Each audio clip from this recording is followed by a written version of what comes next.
Hi friends, ஒரு குட்டி கதை பார்க்கலாம் வாங்க. ஒருத்தர் காஃபி ஷாப் விட்டு வெளியே வரும்போது ஒரு வித்தியாசமான இறுதி ஊர்வலத்தை பார்க்குறாரு. முதல்ல ஒரு சவப்பட்டி எடுத்து போகிறாங்க. அதை தொடர்ந்து இன்னொரு சவப்பட்டியும் போகுது. அதுக்கு பின்னாடி ஒரு மனுஷன் கருப்பு நாயை பிடிச்சிட்டு நடந்து போகிறார். அவருக்கு பின்னாடி வரிசையாக ஒரு 200 ஆண்கள் நடந்து போகிறாங்க. இதை பார்த்த காஃபி ஷாப் மனிதருக்கு ஒரே ஆர்வம் அடக்க முடியல.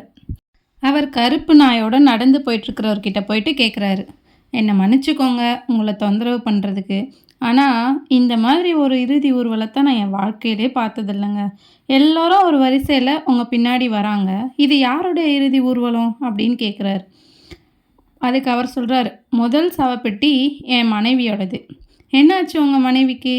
என்னுடைய நாய் அவளை கடித்து கொன்றுச்சு. இரண்டாவது சவப்பெட்டி அது என்னோடய மாமியாரோடது. அவங்க என் மனைவியை காப்பாற்ற முயற்சி செஞ்சாங்க, அப்போ அவங்களையும் கொன்னுடுச்சு அப்படின்ட்டு. ஒரு நிமிஷம் மௌனத்துக்கு அப்புறம் காஃபி ஷாப் மேனேஜர் அவர்கிட்ட கேட்குறாரு, இந்த நாயை எனக்கு கொஞ்ச நாள் தர முடியுமா அப்படின்ட்டு. அதுக்கு அவர் என்ன சொல்லியிருப்பாருன்னு நினைக்கிறீங்க? பின்னால் இருக்கிற வரிசையில் போய் நில்லுங்க, உங்களுக்கும் தரேன் அப்படின்ட்டு. இதே போல் அடுத்து மீண்டும் ஒரு சுவாரஸ்யமான கதையுடன் உங்களை சந்திக்கிறேன். நன்றி.